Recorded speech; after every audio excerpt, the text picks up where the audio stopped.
My name is Lewis Jenkins. I'm a skilled electrician here at Thanet Depot. Started as an apprentice coming up 7 years ago. Brilliant apprenticeship scheme. Everyone was extremely helpful and I loved it. I loved every minute of it.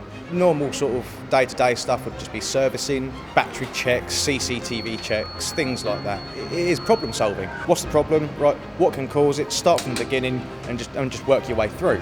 You take from that, check the wiring, check solenoids, check all manner of different things, and it's just a process of elimination.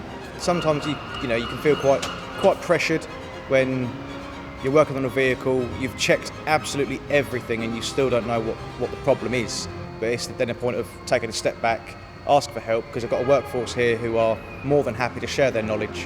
When it comes to wiring up a simple light, I get a little sense of satisfaction going, yeah, I've done that. I've always been hands-on, so fixing things I really enjoy.